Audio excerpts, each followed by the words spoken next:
국어 교과서 여행 우리 준원이부터 시작하겠습니다. 준원이. 117쪽에 보시면 어떤 여학생 목소리가 허스키하고 남자 같아가지고 부끄러움을 느끼고 있는데 여러분이 만약 이 주인공이라면 자신이 부끄러워하지 않고 있는데 만약 여러분이 이 이야기의 여학생이라면 자신의 목소리 허스키함에 대해서 부끄러워하실 것 같나요? 안 부끄러워하실 것 같나요? 저는 이 책에서는 오히려 좋다고 했지만 제가 만약 여학생이었으면 좀 많이 부끄러웠을 것 같습니다. 김홍훈 씨 해주세요. 뭘 하면 되는 거예요? 그 준원이는 이 주인공은 자신의 허스키한 목소리에 대해서 부끄러움을 느끼지 않았을 거라고 얘기하고 있는데 준원이가 만약 그런 상황이라면 준원이는 부끄러웠을 거래. 그래서 그러면서 이제 온유는 만약에 온유 목소리가 허스키한 사람이다. 였을 경우에 온유는 그런 자신의 목소리에 대해서 이 저자 입장이었을지, 저자와 같은 입장이었을지 아니면 다른 입장이었을 때 온유 입장을 그냥 얘기하면 돼, 편하게. 전 좋을 것 같아요. 음, 어떤 점에서 그 온유 목소리 좀 허스키해지길 바래, 온유 평소에? 딱히 바라진 않는데 음, 목소리가 어떻게 하다고 싫지는 않을 것 같아요. 음, 준원이? 선생님 해주세요. 네, 저는 뭐 이렇게 남들과 좀 이렇게 다른 부분들에 대해서, 사실 제가 이렇게 보면은 얼굴이 크고 머리가 크다고 놀림을 좀 당했었는데 처음에는 그 소리가 이렇게 듣기 싫고 그래서 좀 이렇게 청소년기에는 어려운 점이 있었는데 나중에 이제 커 가면서는 뭐 그 나름대로 어떤 그런 멋이 있다라고 생각이 들어서 괜찮을 거라고 생각은 합니다. 근데 이제 뭐 이렇게 목소리 같은 경우 우리가 이렇게 좀 허스키한 그런 목소리가 우리가 그동안에 여성성, 남성성 뭐 이런 걸 좀 이렇게 강조하던 시대에는 이렇게 다르면 좀 이렇게 부끄럽다 뭐 이렇게 생각이 들었었는데 요즘에 오히려 그 남성, 여성 이런 걸 잘 따지지 않고 또 이렇게 중성적임이 또 괜찮기 때문에 큰 문제는 없지 않을까 생각합니다. 네, 두 번째 질문하겠습니다. 여러분은 여기 있는 이야기 중에 아시는 이야기가 있나요? 저는 115쪽에 나오는 목소리라는 어, 그런 수필을 1학년 1학기 때 배웠던 것 같습니다. 김원유 씨 해주세요. 저는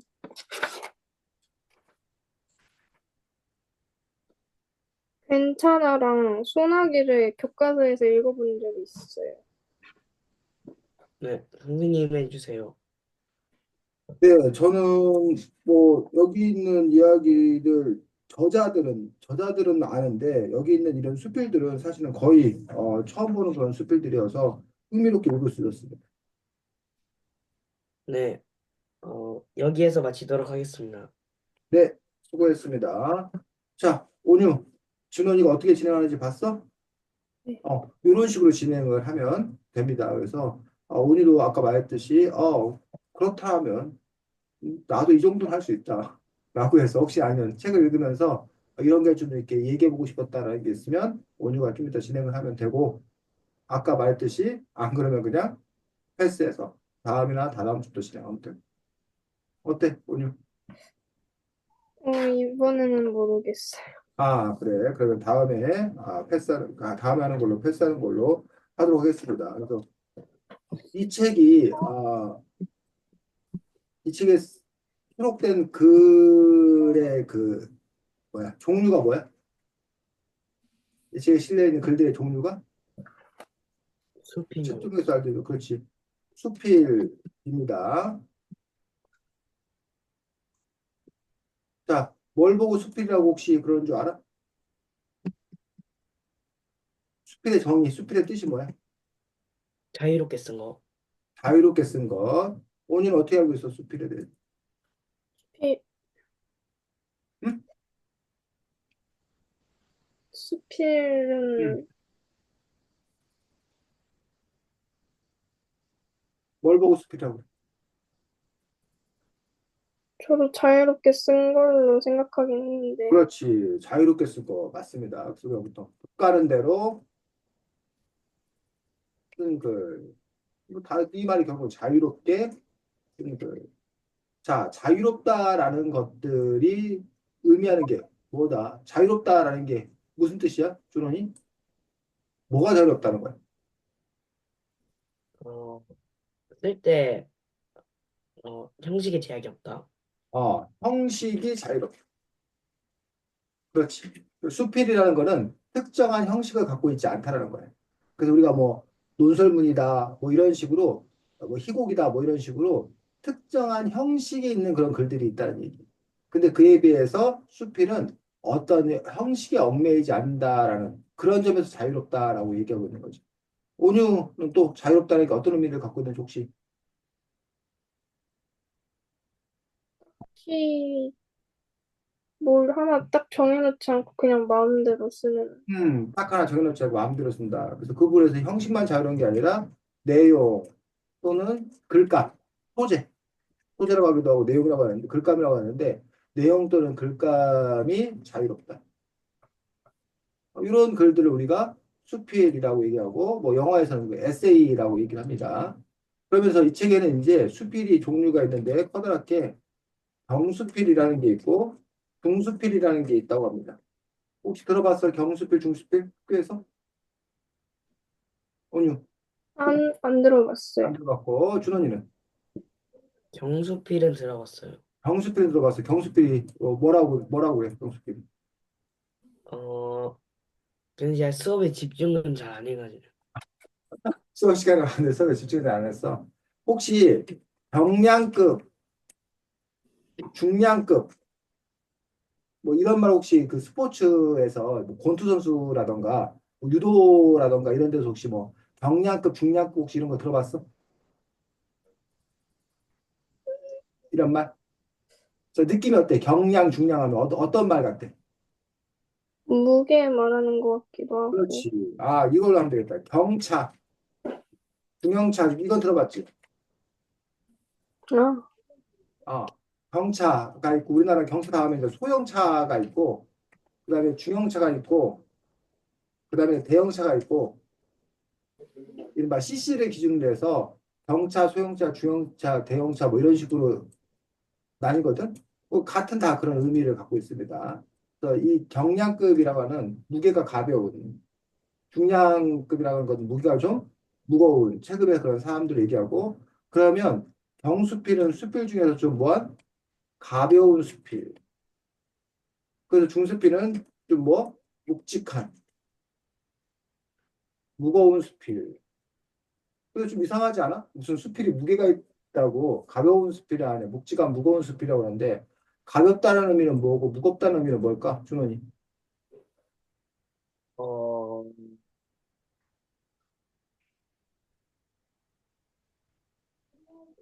자유롭다? 뭐라고? 자유롭다? 이거 수필이 어차피 둘 다 자유로웠잖아. 근데 가볍게 자유로운 거하고 묵직하게 무겁게 가벼운 거는 도대체 어떻게 구별이 되냐라는. 오늘 어떻게 생각해? 가벼운 수필, 묵직한 무거운 수필. 이게 이제 경수필, 중수필인데. 자, 그래서 가벼운 수필은 아, 개개인의 일상을 다루는. 음, 그러니까 소소한 일, 생활 속에서 부닥치는 소소한 일을 다룬 그런 걸 글감으로 한. 요게 이제 그 가벼운 수필이라고 하는 거예요.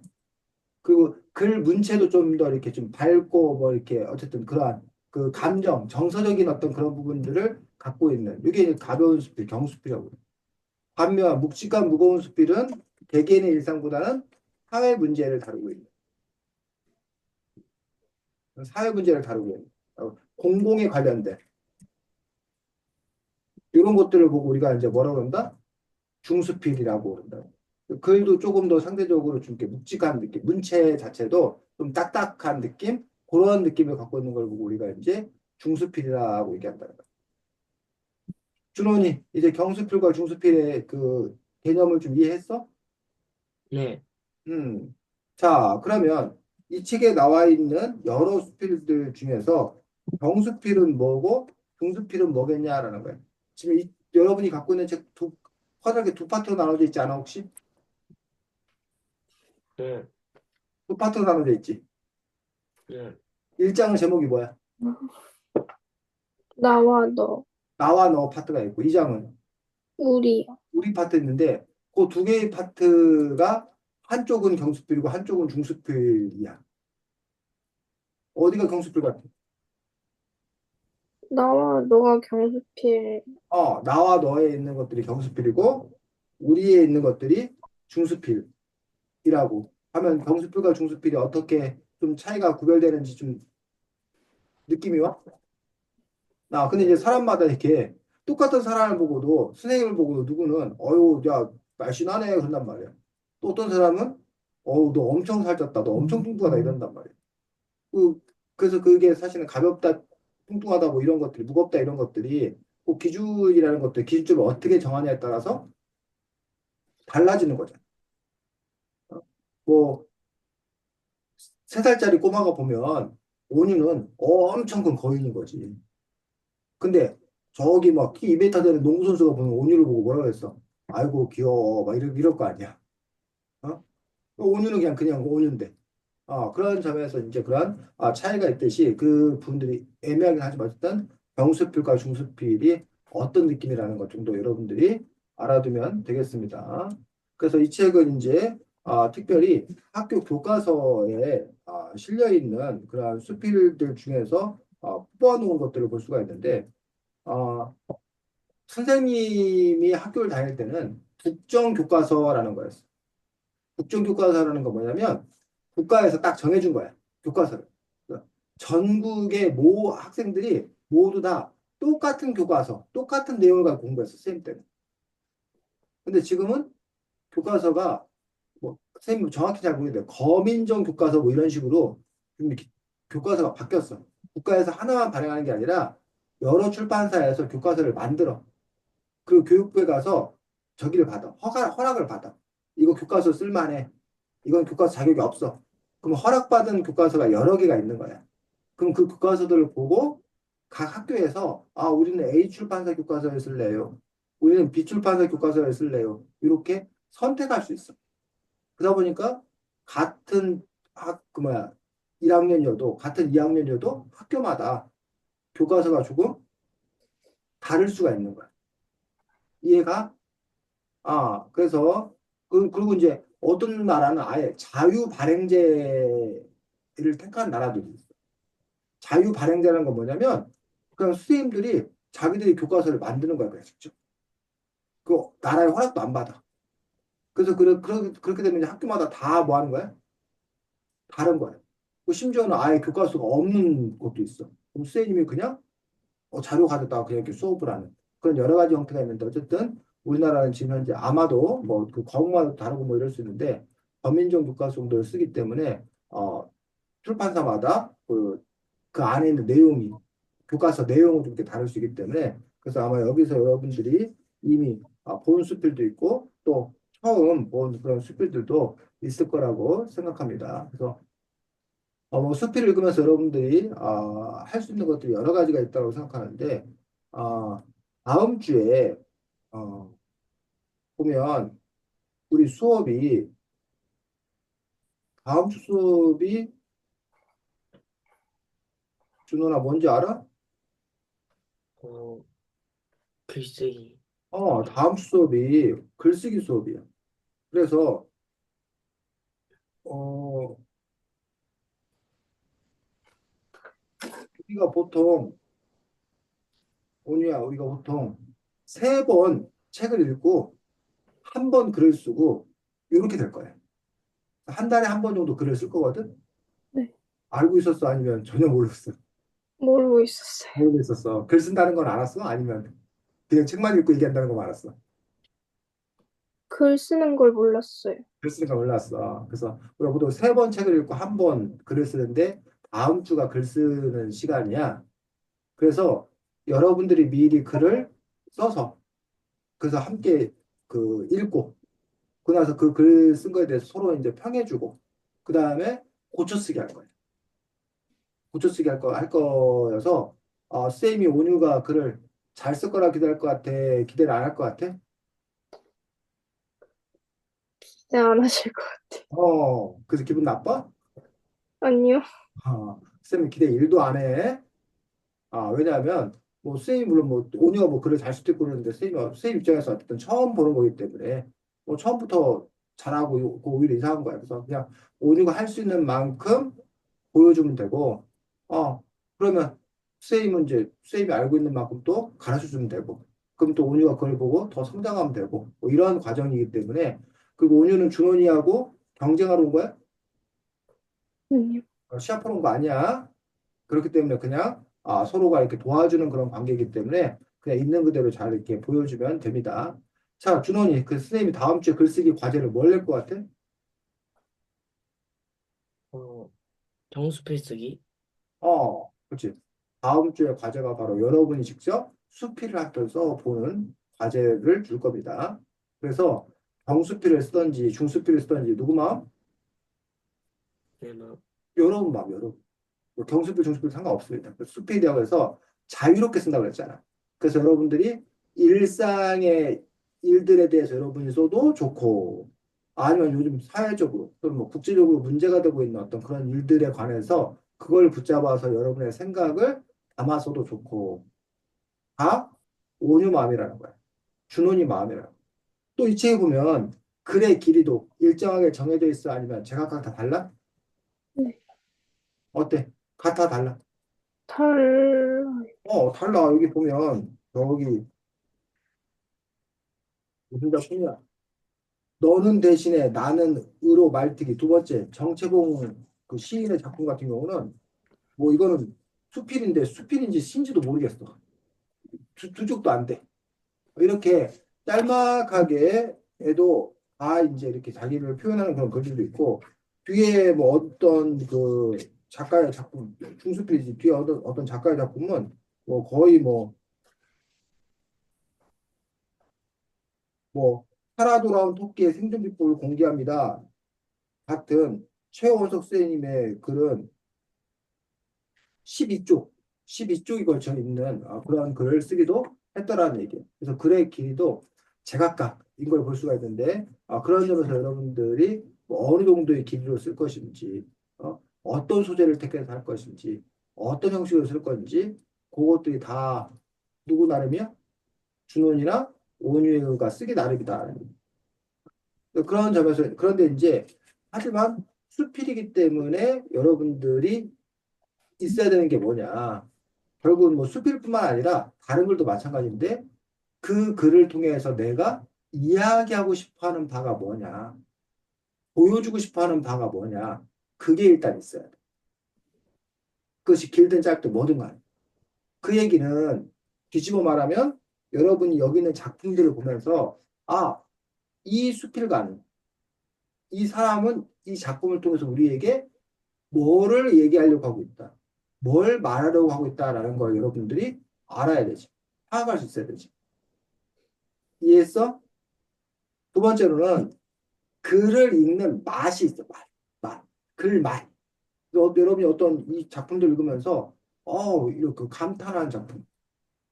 거기에는 뭐 새로운 발상이라는 것 때문에 여러분이 감탄할 수도 있는 거고 아니면 그 소재, 그 글감이 내가 전혀 관심 없었던 건데 그 소재를 보면서 이런 소재가 특이해서 관심 있는 것일 수도 있는 거고 아니면 발상의 전환. 이렇게 생각할 수도 있겠네. 그러니까 우리가 이른바 창의성이라고 하는 부분이 낯설게 보기거든. 우리가 평소에 그냥 이렇게 봤었는데 다른 각도에서 보니 전혀 다른 모습이다. 우리는 사람을 보통 이렇게 앞모습을 보잖아. 서로. 근데 어느 날 뭐 뒷모습을 본다던가. 아니면 여기 위에서, 하늘 위에서 이렇게 내려서 우리 사람을 본다던가. 뭐 이런 식으로 다른 방향에 봤을 때 그 새로운 어떤 그런 것이 가져다 주는 그런 쾌감이나 기쁨이 있다는 얘기예요. 그럼 뭐 낯설게 보기라던가. 어쨌든 그런 것에서 오는 그런 글 맛이 있는데 여러분들은 어떠한 글 맛을 보여줄 건지 그러니까 여러분이 전하는 메시지 중요하지만 여러분의 글만. 그러면 결국은 여러분이 이 글을 읽으면서 이 수필가는 이런 글맛을 보였다.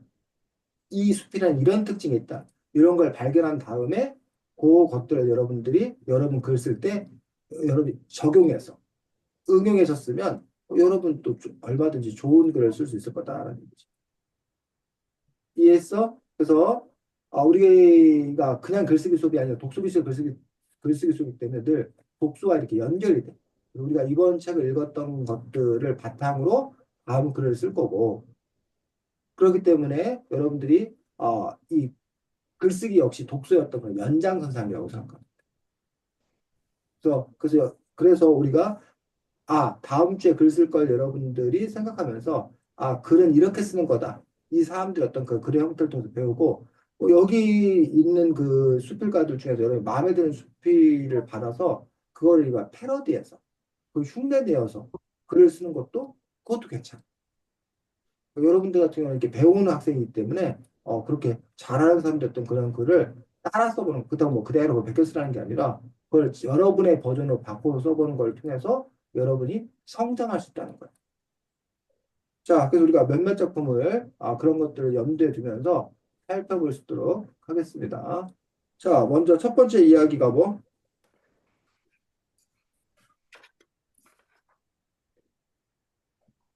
첫 번째 이야기 제목이 뭐야? 관계는 첫인상부터 시작된다. 그렇지. 관계는 첫 인상부터 시작된다라고 이야기하고 있습니다. 그래서 첫 만남, 첫 인상이 중요하다. 첫 인상이 중요하다는 얘기는 우리가 평소에 해, 안 해? 해. 평소에 많이 하던 말이에요. 첫 인상이 중요하다는 말 자체는 그렇게 특별한 얘기가 아니라는 거예요. 새로운 얘기가 아니라는 거예요. 근데 요거를 과연 어떻게 이초로 교수님은 요 이야기를 어떻게 풀어갔는지 그 부분들을 우리가 한번 볼 수 있도록 하겠습니다. 자,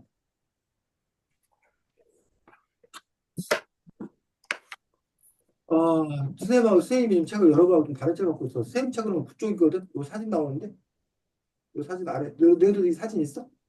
네, 아, 그 사진 아래 쪽수가 몇 쪽이야, 너희들 책은? 그쪽이. 너희도 그쪽이야? 그래, 그래. 거기에 보면, 첫인상이 중요한데, 첫인상 관련해서 이 저자는 어떤 점을 지적하고 있어?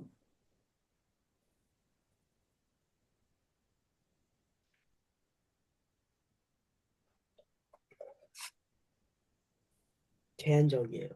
응? 뭐라고? 제한적. 제한적이라고 그게 무슨 말이야?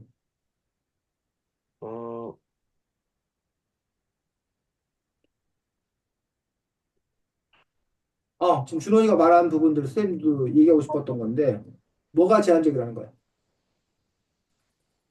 외모, 목소리로 첫인상을 형성한다. 오늘 우리가 우연히도 우리가 원유를 처음 봤잖아? 그 원유는 지금 준원이 목소리만 들었잖아? 그런데 우리는 이것만 가지고 준원이를, 선생님을 그 첫인상으로 우리가 판단할 경우가 있다는 거야. 하지만 거기에는 어떤 문제가 있다는 거야? 지금 준원이가 말했듯이 제한적이에요. 너무 정보가 제한적이라는 거야. 그러니까 온유를 알기 위해서 온유가 100가지를 갖고 있다면 우리는 사실 근데 서너 가지만 보고 온유를 판단하는 그런 부분에 이제 문제를 얘기하고 있다는 거예요. 자, 그다음에 두 번째 문제. 두 번째로 어떤 문제를 지적하고 있어? 제일 마지막 줄 한번 온유가 읽어줘 볼까? 더욱이라고 써 있는 거. 여기 한번 형성된 첫인상은 잘 바뀌지 않고 계속 꼬리를 끌어간다는 것이 더 큰 문제다. 어. 두 번째 문제는 무슨 문제? 첫인상이 잘 바뀌지 않는다? 제한된 정보를 가지고서 성급하게 판단한 것들이 그나마 계속 간다, 계속 간다. 이 부분에 대해서 문제를 제기하고 있고, 그러면서 이제, 넘겨서 보면, 왜 그러면 사람들은 이러는가라는 부분에서 이론을 들고 나와. 어떤 이론?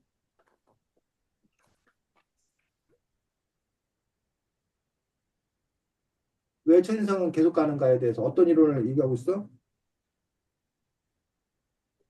술 검증. 그렇지. 가설 검증 바이어스라는 이론을 얘기하고 있습니다. 가설 검증 바이어스. 그러면서 그 가설 검증 바이어스에 대해서 11쪽에 설명해 주고 있어. 그렇지? 가설 검증 바이어스에 대해서 설명하고 있어. 그래서 보면 어떻다는 거야? 가설 검증 바이어스가 뭐야?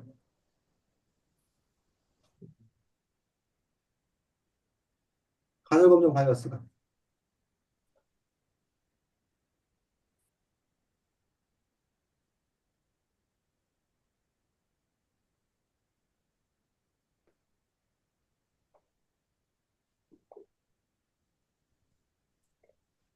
내향적인 사람이라고 판단하는 거? 뭐라고? 내향적인 사람이라고 판단하는 거. 아니, 무조건 내향적인 사람, 내향적인 사람을 내향적인 사람으로 판단해도 가설 검증 바이어스야? 가설 검증 바이어스라는 거 말 자체가 뭐냐고. 여기 10쪽에 아까 우리 온유가 읽었던 그 부분 뒷부분에 좀 더 읽어보면은 가설 검증 바이어스가 먼저 나오는데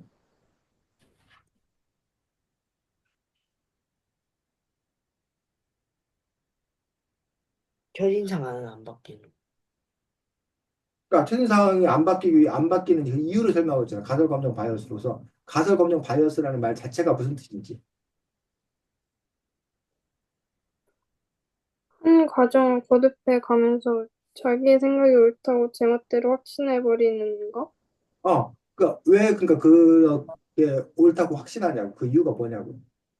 그 앞부분에 읽어보면 나오는데, 음. 자, 가설 검증 바이러스란 편견 때문이다라고 되어 있고 두 번째 문단 사람이란 거기 한번 읽어볼까? 음. 거기 읽어봐. 사람이란. 사람이란 누군가의 첫인상을 형성하고 난 다음에는 자신이 내린 판단이 옳다는 것을 증명하는 정보만을 선택적으로 받아들인다. 계속 그 다음에. 자신이 내린 판단에 들어맞지 않는 정보는 무시하거나 받아들이더라도 쉽게 잊어버린다. 거기까지. 자, 요게 바로 가설 검증 바이어스야. 가설 검증 바이어스가 뭔가야, 지금? 온유가 읽은 부분을 바탕으로 얘기를 해보면? 자신이 음, 판단하는 대로 생각한, 음. 준원이, 어, 가설 검증 바이어스가 뭐야? 판단이 옳다는 걸 증명한 정보만으로 선택적으로 받아들여. 음. 자, 그게 무슨 말이냐. 만약에 준원이가, 온유는 착해. 온유 걔 인상해 보니까 착해. 라고 했어. 그런데 온유가 착한데 온유가 뭐 이렇게 휴지를 막 주었어. 봐, 쟤 착한 거 맞잖아. 라고 온유가 착한 행동 하는 거는 계속 자기가 받아들여. 근데 온유가 누구를 때렸어. 근데 그건 애써 뭐 하는 거야? 무시해. 안 봐. 왜? 내가 온유를 뭐 하다고? 착하다고 미리 뭐 했기 때문에 가설을 세웠기 때문에. 그래서 내가 세운 가설, 내가 생각한 첫인상에 뭐 한 것만 맞는 것만 받아들여. 그리고 맞지 않는 건 다 뭐 해버린다고? 차단해버린다고. 그러니까 결국 그 첫인상이 계속 뭐 하는 거야? 가는 거지. 이해가?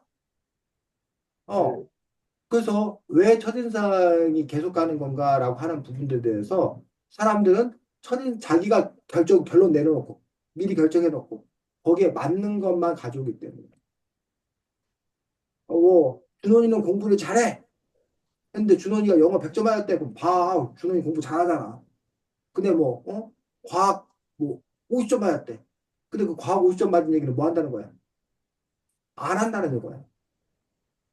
그런 식으로 내가 공부 잘해라고 했으면 그거에 관한 것만 계속 갖다가 쓴다는 거지. 그런 걸 보고 뭐라고 한다?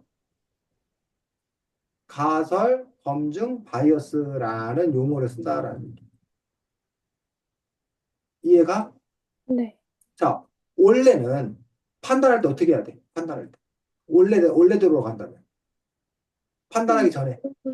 내면도 보고, 음, 여러 정보를 다 보고 나서 그걸 바탕으로 종합적인 판단을 해야 되는 거잖아. 얘가 뭐 수학은 40점 맞았네, 과학은 50점 맞았네, 영어는 100점 맞았네, 국어는 20점 맞았네, 이러면 얘는 그걸 보고서는 아 얘는 뭐 국어는 국어는 잘하지만 전반적으로 다른 과목은 못해. 이렇게 판단하는 게 맞잖아. 근데 우리는 그렇게 하지 아니하고 가설 검정 바이어스에 따르면 미리 얘는 공부를 잘해 라고 해놓고 다른 못 본 거는 다 없애버리고 잘 본 거 하나만 갖다가 이거 봐 얘가 잘하잖아 이렇게 자기가 인식한다는 거야. 그 얘기를 지금 하고 있는 것들을 볼 수가 있습니다. 자, 그래서 12쪽 그 가설 검증 바이어스가 결국은 영향을 미치는 것은 첫인상뿐만 아니라 또 어떤 또 문제가 있대? 우리의 생활에 전반에 영향을 미치고 우리 생활 전반에 첫인상 말고 또 그다음에 두 번째 예를 든 게 뭐야?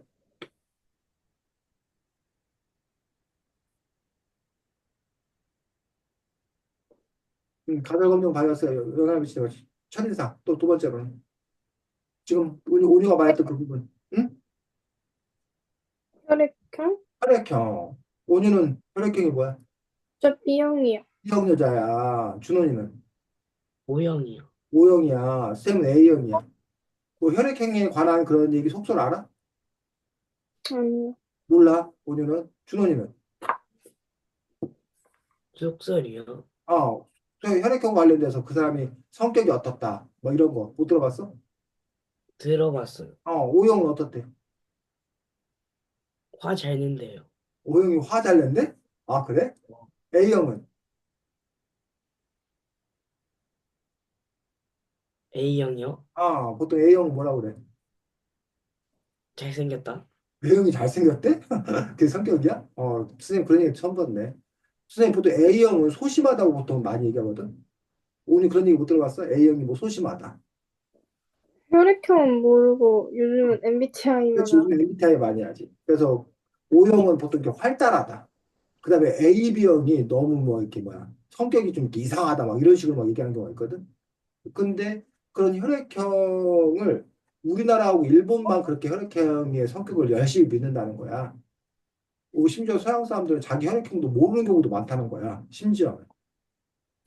자, 그런데 그 혈액형과 관련되어서 여기 보면 A형 경우 내성적이고 소심하다라고 얘기를 하는데 이것도 가설 검증 바이어스의 영향이라고 그런다는데 그게 무슨 뜻이야? 준원이?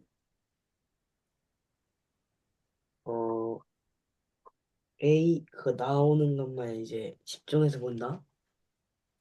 응? 뭐라고? 어, A형 성격만 이제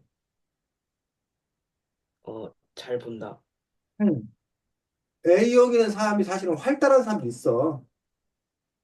대담한 사람도 있어. 근데 그런 건 애써 무시하는 거야. 그때는 말 안 해. 그다가 A형인데 막 소심한 사람이 있어. 봐봐. A형 완전 소심하잖아. 이러면서 호들갑을 떨어. 그러면서 A형은 소심하다는 말이 뭐하다? 맞다라는 식으로 얘기를 하더라고. 이런 것들이 바로 가설 검증 바이어스인 것들을 볼 수가 있습니다. 그래서 결국은 이 책의 저자가 얘기하고 있는 거는 뭐야?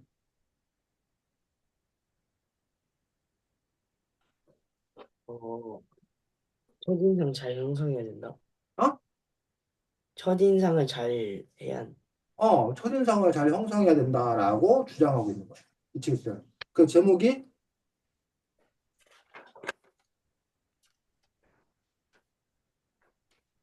제목이 뭐였어?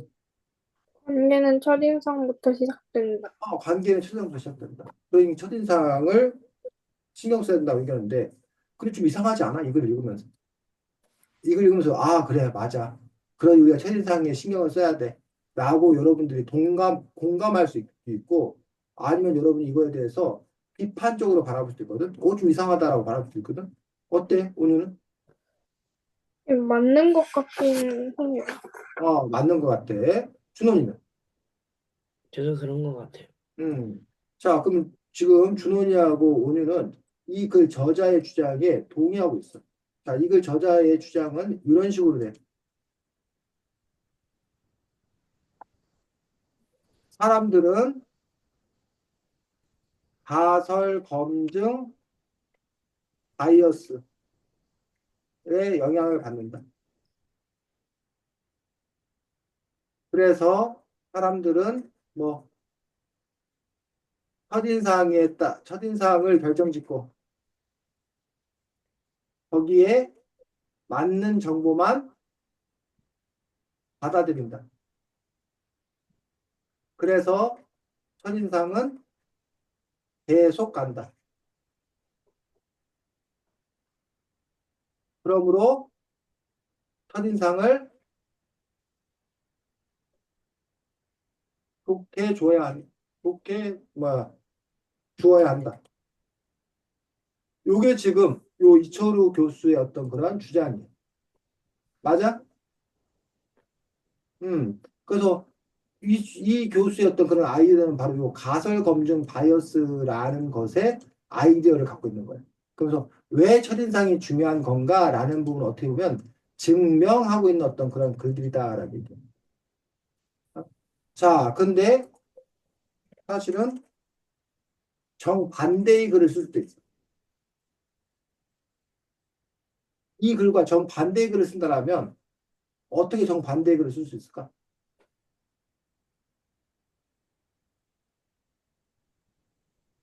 정반대의 글을 쓴다면. 자, 가설 검증 바이어스가 어때? 이게 맞는 거야, 잘못된 거야?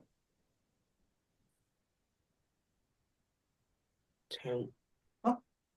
자기가 그 미리 정해놓고 거기에 해당되는 증거만 찾아갖고 이게 맞아라고 말하는 게 이게 올바른 거야, 잘못된 거야? 잘못된 걸. 잘못된 거잖아. 가설, 뭐야. 우리는 가설 검증 바이어스의 영향을 받는다. 그런데 가설 검증 바이어스는 뭐 정보를 제대로 뭐 할 수 없다? 판단할 수 없다. 첫인상은 첫인상이 계속되는 까닭은 뭐 때문이다? 가설 검증 바이어스 때문이다. 결국 첫인상을 계속 갖는 것은 옳다 옳지 않다? 옳지 않. 옳지 않다. 그러므로 어? 첫인상만 가지고 사람을 뭐 해서 안 된다? 판단? 판단해서는 안 된다. 첫인상을 너무 뭐하게 생각하면 안 된다? 중요하게 생각하면 안 된다. 나는 이런 결론에 이를 수도 있다라는 거예요. 그러니까 똑같은 가설 검증 바이어스를 가지고도 이렇게 첫인상을 좋게 주어야 한다라는 걸로 결론이 끌어갈 수 있지만 반대로 첫인상을 너무 중요하게 생각하면 안 된다는 결론에 글로 끌어갈 수도 있다라는 거예요. 그래서 우리가 그 의사 선생님의 칼과 어? 살인자의 칼은 똑같은 칼이잖아. 근데 어때? 의사 선생님의 칼은 의사 선생님의 메스는 사람을 살려주는? 살리는 칼이에요. 근데 살인자의 칼은 죽이는? 사람을 죽이는 칼이에요. 그럼 그런 지금 쌤이 여러분들 힌트 줬네. 그럼 여러분이 뭐에 대해서 수필을 쓸 수 있어? 칼에 대해서 여러분들이 한번 생각해서 여러분이 수필을 쓸 수 있다는 거예요. 칼에 대해서. 아니면 이게 같은 건데 전혀 다르게 쓰이는 것에 관한 것들에 대해서 모아서 수필을 쓸 수도 있고. 이렇게 여러분이 아이디어를 내서 그게 하고 싶은 얘기야. 그런 식으로 아이디어를 낸 다음에 거기에 맞는 그런 글감을 찾아서 그 이야기를 펼쳐가면 그것들이 하나의 수필이 된다는 거죠. 그래서 이철우 교수님은 뭐 첫인상에 대해서 첫인상이 중요하다라는 거를 얘기하고 싶었던 거예요. 근데 그거를 그 뻔한 어떻게 보면 너무나 우리가 잘 알고 있는 이야기인데 가설 검증 바이어스 혹시 준원이하고 온유는 미리 이미 알고 있었어? 책 읽기 전에는 모르고 있었어요. 준원이는? 저도 모르고 있었어. 선생님도 모르고 있었어. 가설검증 바이어스라는 게. 근데 가설검증 바이어스라는 걸 이철우 교수님이 그걸 가져다가 첫인상과 가설검증 바이어스를 연결시키고 혈액형을 더 연결시키고 그래서 그 이야기를 써냈다라는 거지. 자, 선생님 지금 이렇게 설명하는 이유, 이렇게 분석해주는 이유는 글이라는 게 어떻게 쓰여지는 건가? 여러분이 글을 어떻게 쓸 수 있는 건가? 라는 부분들을 여러분들에게 알려주기 위해서 그 부분들을 쓰고 있습니다. 자, 너는 대신에 나는으로 말트기 정채봉 시인의 요 글은 짧으니까 우리 한번 준원이가 읽어줘 보도록 하겠습니다.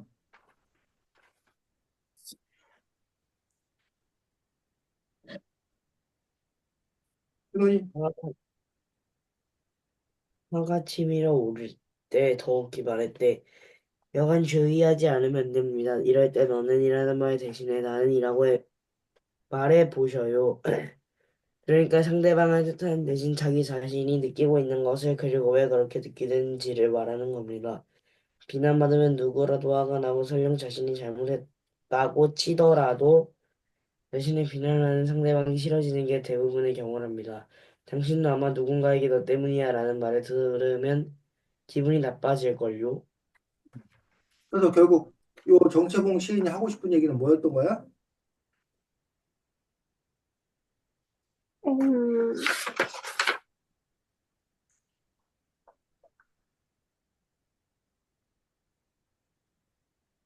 상대방을 탓하지 말고 음, 본인이 느끼고 있는 것을 왜 그렇게 느끼는지를 말해보라. 그래야, 그래야 왜 그렇게 기분이 말했나? 음? 왜 그렇게 말해야 돼?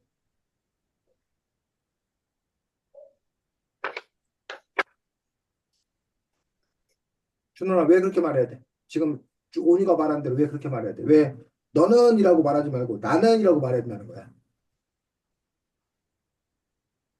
그래야지 이제 상대방이 기분이 안 나빠서. 상대방 기분이 안 나빠지고 결국은 상대방과 다툼이 줄어들고 평화로운 대화법이라는 거지. 그래서 요 혹시 나 대화법이라는 거 혹시 들어봤어? 대화법 중에 나 대화법 안 들어봤어. 뭐 들어봤고 준원이는 저도 못 들어봤어. 그래서 나 대화법이 바로 요거야. 너가 어쩌고 상대방 얘기하지 말고 지금 내 감정, 지금 내 기분, 지금 내 느낌을 그냥 뭐 하라는 거야? 말하는 거야. 나 지금 너무 슬퍼. 나 지금 너무 화나. 나 너무 지금 뭐 지루해. 나 지금 너무 고민이 많아. 이런 식으로 너 어쩌고저쩌고 남 얘기하지 말고 누구 얘기를 먼저 하라는 거야? 자신. 자신의 얘기를 그냥 하라는 거야. 나 지금 몹시 열받았어. 나 몹시 실망했어. 그렇게 얘기해야지 너는 어쩌고저쩌고라고 했을 때는 오히려 상대방의 관계가 좋지 않다라는 그 부분에 대해서 정채봉 선생님이 이런 대화법 뭐 이런 부분에 대해서 이야기해주고 있는 그러한 책인 것들을 볼 수가 있습니다. 자, 그 다음에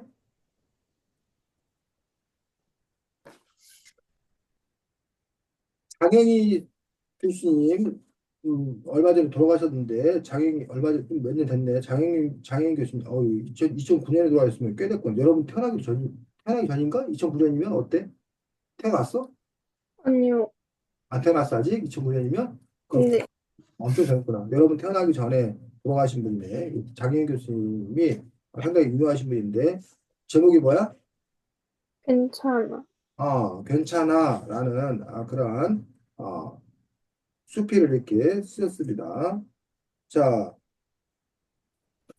이 책에서 이야기하고자 하는 것들은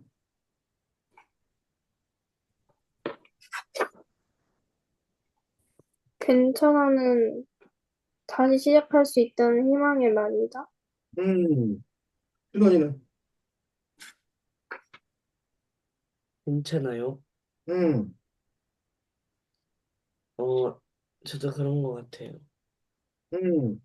자, 이 거의 특징은 자신의 어린 시절. 요 장영희 쌤이 어린 시절이 어땠다는 거야?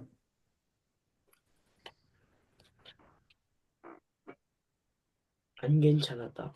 응? 그러니까 왜안 괜찮은 거야?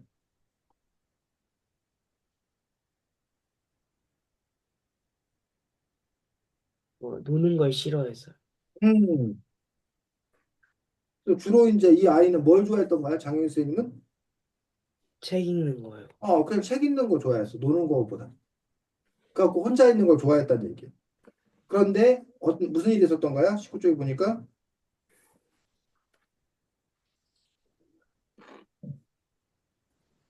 다리가 불편, 다리가 불편한 누구?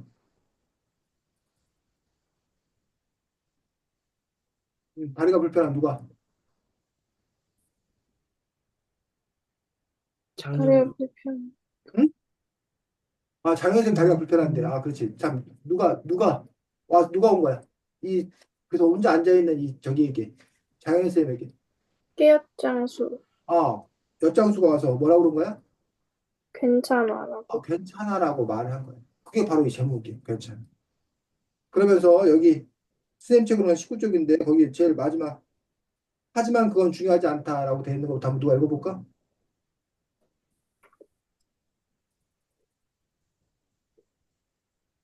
하지만 그건 중요하지 않다. 중요한 것은 내가 그날 마음을 정했다는 것이다. 이 세상은 그런 대로 살 만한 곳이라고.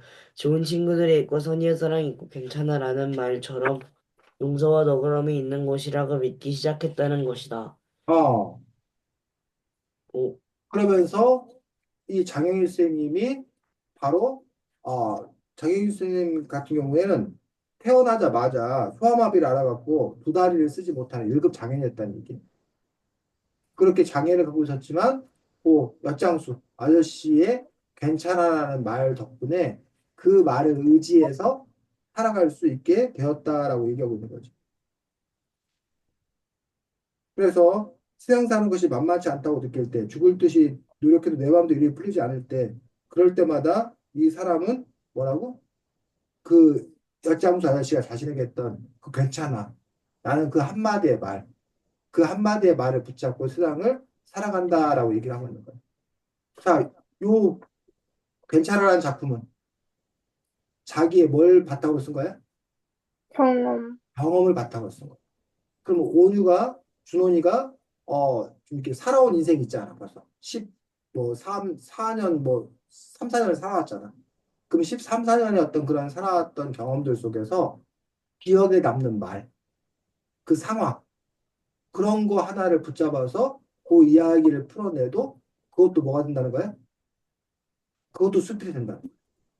자, 그런데 요 수필이 왜 좋은 수필일까? 이 장영희 쌤의 이 수필이. 왜 이렇게 뭐 교과서에도 실리고 그럴 정도로 이런 수필이 좋은 걸까?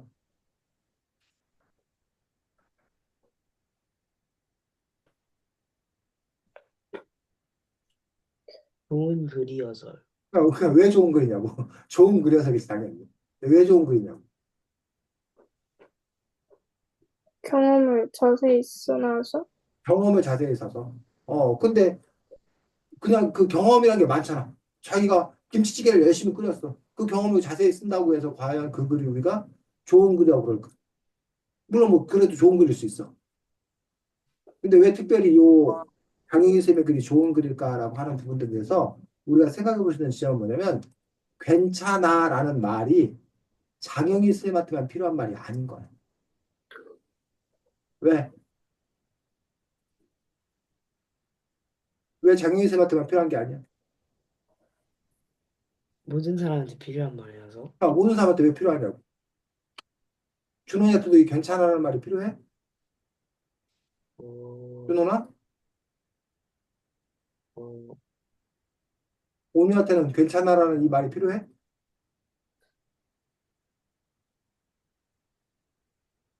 온유야, 실수했을 때는 뭐라고? 필요하지. 뭐, 실수하거나 아, 잘못했을 때는 응, 필요할 것 같아. 그렇지. 온유가 지금 대답하지 않아도 괜찮아. 어? 온유가 지금 뭐 생각 안 나서 대답 잘 못해도 괜찮다. 그러니까 이런 말들이, 그러니까는 선생님도 살다 보면 힘들고 어려울 때가 있단 말이에요. 뭐 사람마다 다르겠지만, 특히 요즘 시대에 어려운 사람들이 더 많아. 요즘 막 나라가 막 요즘 막 너무 혼란스럽고, 그다음에 코로나19 바이러스 뭐 이것 때문에 막 힘들었었고, 그 이후에는 막 물가가 너무 많이 올라가지고 힘든 그런 사람도 있단 말이에요. 그런 사람들에게 괜찮아라는 말은 위로가 될 수 있는 말이죠. 그런 점에서 이른바 공감을 불러일으키는 거예요. 이게 그 사람 개인에게만 문제가 되는 게 아니라 여러분이 전하려는 그 메시지가 다른 사람들에게도 아, 나도 그래. 맞아. 라고 공감을 불러일으킬 수 있는 글이라면 그러면 그 글이 더 좋은 글이 될 수 있다는 거예요. 그래서 준원이나 온유가 십몇 년 동안 살았던 그 부분들의 수많은 일들 있잖아. 근데 그 중에서 수많은 얘기를 들었는데 그 중에서 요 얘기는 나한테만 필요한 게 아니라 다른 사람하고 나눠야겠다라는 것들. 나눌 만한 글이다. 나눌 만한 거다라고 한다면 그 글감이 더 수필로서 좋은 글감이 된다라는 얘기지. 준원이 쌤이 뭘 얘기하는지 알겠어? 네.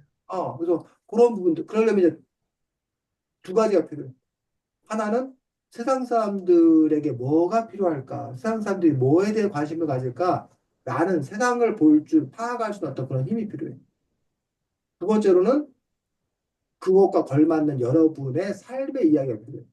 근데 이 두 번째는 있을 수도 있고 없을 수도 있어. 이 장영희 선생님이 자신이 이렇게 지체 장애인으로 태어났기 때문에 괜찮아라는 그 말들이 이렇게 뛰어 와닿은 거잖아. 그렇다고 여러분이 다 지체 장애인이 될 수는 없는 거잖아. 그렇잖아. 이건 이 선생님의 경험이고. 어, 그런 부분에서의 어떤 그런 차이가 있는 것들을 볼 수가 있습니다. 그래서 이 책에는 여러 이야기가 나오는데 저기 그 선생님이 특별히 인상 깊게 읽었던 것들 중에 하나가 군사들에게 종이옷을 보낸 인조 이야기 혹시 기억나? 군사들에게 종이옷을 보낸 인조 이야기. 준원이.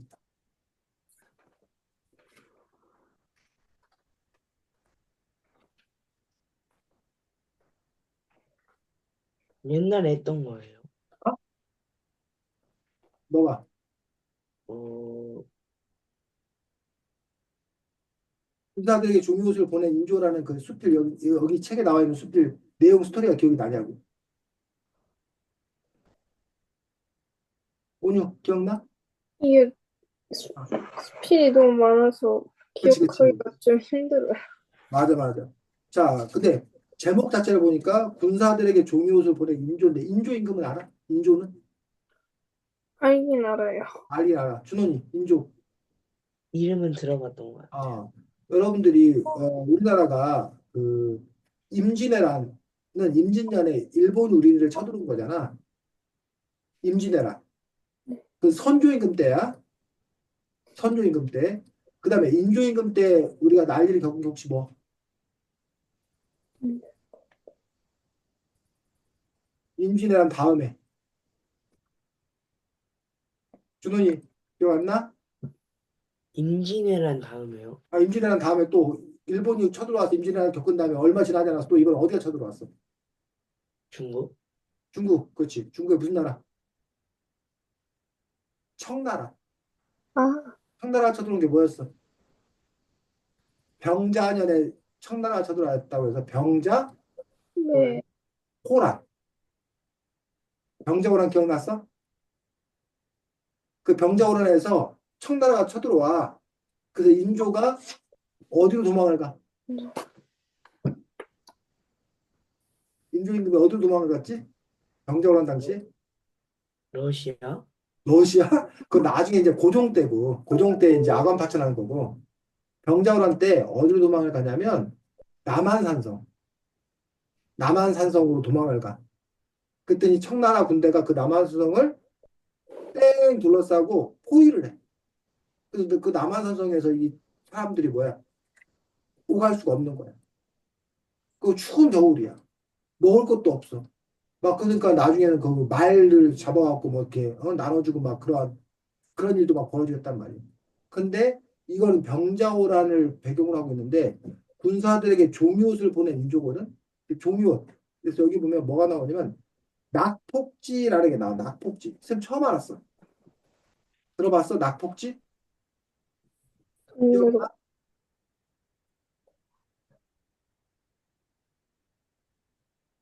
낙폭지 기억나 혹시? 여기 이야기에서 낙폭지가 뭐라고 나왔는지 준원이 기억나? 어, 어? 낙곡지요? 아, 낙폭지. 낙폭지는 과거 시험 보던 사람들 중에 낙방한 사람들의 답안지, 낙방한 사람들의 답안지를 보고 낙폭지라고 했다는 거야. 그러니까 과거 시험이 그 당시 논술뭐 이런 걸로 봤거든. 그러면 이제 종이에다가 막 이렇게 뭐 이렇게 써내잖아. 너희들도 그 이제 학교 시험 보면 그 시험 저기에다 이렇게 써낸 다음에 그거 제출하잖아. 네. 그럼 그 종이, 그 종이를 낙폭지라고 했다는 거야.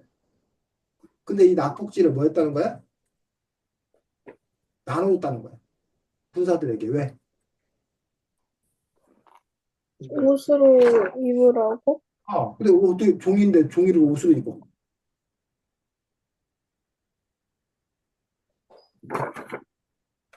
가진 게 없어서. 준호나? 가진 게 없어서. 어, 여러분들이 이렇게 옷을 입었지만 바람이 불면 바람이 송송 들어오잖아. 근데 여기 아래다 뭘 집어넣으면 종이를 집어넣으면 그나마 그 종이가 들어오는 바람 같은 걸 좀 막아주는 그런 역할을 한다는 거예요. 그래서 결국은 이 이야기를 통해서 이 낙폭지를 군사들에게 나눠줬다, 인조임금이 나눠줬다는 걸 통해서 결국은 임금이 어쨌든 뭐야 군인들을 그만큼 걱정했다는 거죠. 보살펴줬다는 거죠. 그래서 그러한 어떤 그 마음들을 우리가 알 수가 있습니다. 그 다음에 그 이렇게 시험 떨어진 어떤 그런 낙방한 사람들의 시험 종인데 그걸 모아뒀다 이렇게 쓴다? 라고 하는 그런 부분에서 그런 삶의 지혜 이런 걸 우리가 생각해 볼 수도 있고 또 한 가지는 그 당시에 종이가 뭐 했다는 걸 알 수 있어. 종이가 어땠다는 걸 알 수 있어. 귀했다. 귀했다는 걸 알 수 있지. 요즘도 여러분 뭐 시험 종이 모아뒀다가 막 이렇게 뭐 나눠서 뭐 쓰고 막 그래? 안 아니, 그래도 되지. 그냥 물론 뭐 재활용하고 뭐 이럴 수도 있겠지만 그런 것들을 알 수 있어요. 그래서 이 조희진 쌤이 쓴 이 군사들에게 종이옷을 보낸 인조라는 이 작품의 특징은 역사적 사실에서 글감을 찾아가지고 그래서 이야기를 전하는 형태로 글을 쓴 거라는 얘기죠. 그래서 아까 앞에 장영희 쌤처럼 개인의 어떤 그런 삶 속에서 글감을 찾아갖고 글을 쓸 수도 있지만 이렇게 뭘 갖고 역사적인 어떤 그런 내용에서 아이디어를 찾아가지고 그렇게 해서 글을 쓸 수도 있다는 거예요. 뭐 이런 글 같은 경우는 어쨌든 그 몰랐던 사실을 알려주잖아.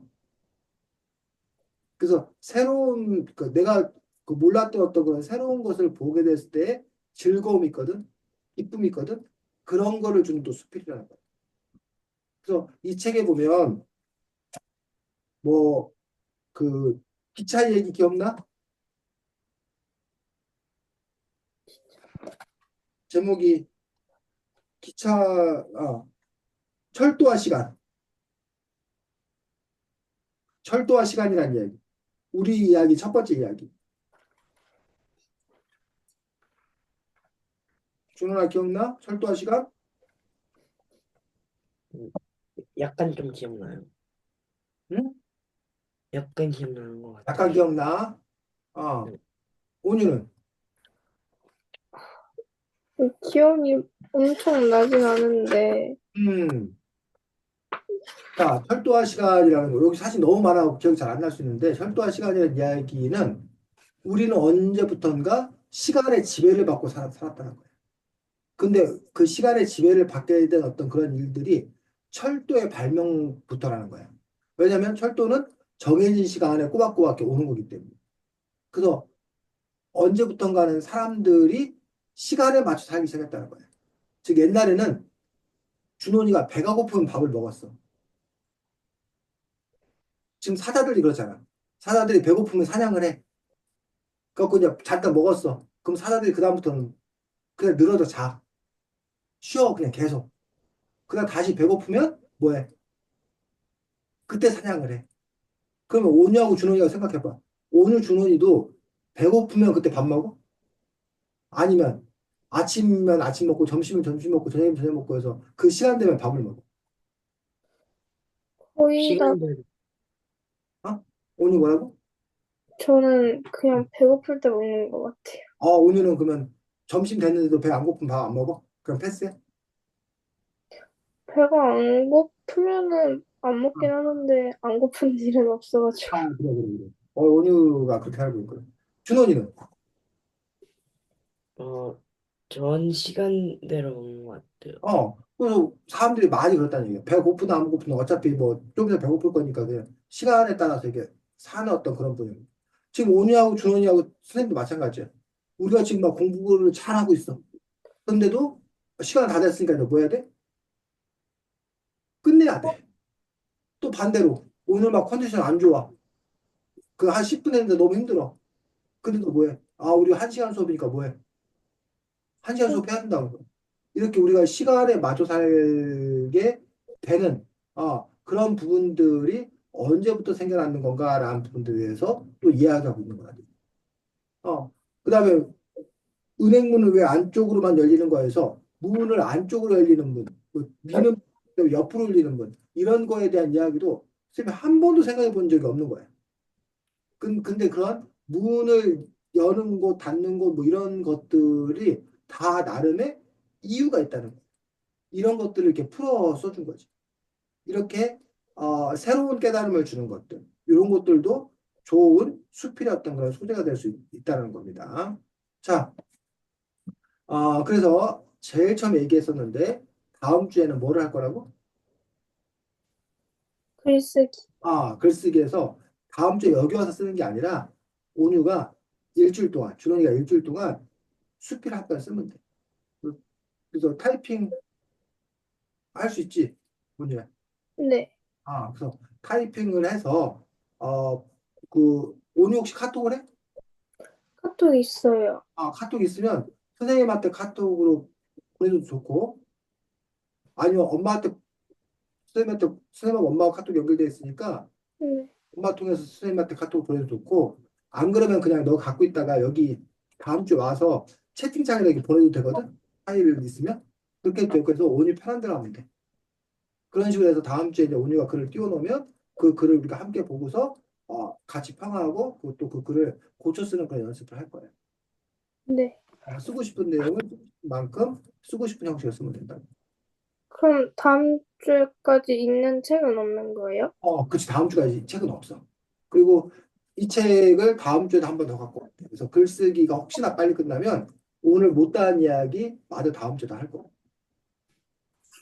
이해됐어, 온유야? 네. 준호이 질문. 그 주제 그냥 아무거나 하면 돼요. 그렇지. 수필이니까. 너가 글감 택해가지고 하면 되지. 일상의 삶을 택하든 역사 사회를 택하건 뭐 사회문제를 택하건 준호이가 하고 싶은 이야기를 담은 걸로 하면 되지. 또 준호이 또 질문 없어요. 없고. 자, 오늘 처음 수업했는데 어때? 너무 힘들었어? 아니요, 생각했던 것보다 재밌어요. 생각했던 거 재밌어. 다행이네. 그래서 처음이라 긴장하고 그랬을 텐데 어쨌든 뭐 온유가 이렇게 너무 낯가리고 막 이러면 쌤이 어떨까 걱정했었는데 온유가 쌤도 생각에도 온유가 처음부터 적응을 잘해줘서 쌤도 아주 편하게 수업을 잘할 수 있었습니다. 준원이는 온유 첫인상이 어땠어? 첫인상이요. 아, 첫 수업을 해보니까 어때? 온유랑. 어, 재밌었어요. 오늘 재밌는 친구야? 자, 알겠습니다. 그래서 다음 주에 그러면 여러분 글 쓴 거 갖고 함께 만날 수 있도록 하겠습니다. 자, 수고 많았습니다. 안녕. 안녕히 계세요. 네.